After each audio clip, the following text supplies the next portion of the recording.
আসসালামু আলাইকুম গাইস, আমরা এখন আসছি হলো ঝুলন্ত ব্রিজ, জেলা পরিষদ পার্ক, ঝুলন্ত ব্রিজ, খাগড়াছড়ি। দেখতে পাচ্ছেন এখানে লেখা আছে অলরেডি। তো আমরা এই সেই ঝুলন্ত ব্রিজ যেখানে আসার জন্য দীর্ঘক্ষণ অপেক্ষা করতেছিলাম। যদি আমাদের মাসুদ আগে চলে গেছে, আমাদেরকে রেখেই চলে গেছে। আমি যদি আপনাদেরকে এখান থেকে লোকেশন দেখাই, এই ঝুলন্ত ব্রিজের দিকটা, এই হলো সেই ঝুলন্ত ব্রিজ। আমরা এখানে অলরেডি, হ্যাঁ হ্যাঁ, ঝুলন্ত ব্রিজ লড়তেছে লড়তেছে। আমাকে একটু ভিডিও করেন না ভাইয়া, আমাকে একটু ভিডিও করেন না, ধরেন একটু ভিডিও করেন। এই যে ঝুলন্ত ব্রিজে আমাদের হান্নান ভাই, তার স্বপ্ন ছিল একটু ঝুলন্ত ব্রিজে ঝুলবে, হ্যাঁ, ডানা মেলবে। আমরা অনেক প্রতীক্ষার পরে ঝুলন্ত ব্রিজে আসলাম। হান্নান ভাই সেই মুডে আছে।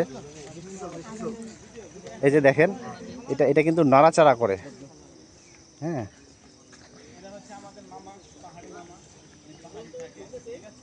যাই হোক, একদম বাদ আসর, পরিবেশটা একেবারে শান্ত। ব্রিজটা কিন্তু নড়াচড়া করে। কারে এই কেন কি বলে নেন ভাই, শুক্রিয়া। আপনার ভিডিও করবো ভাই, আপনি ওই দূরে যান।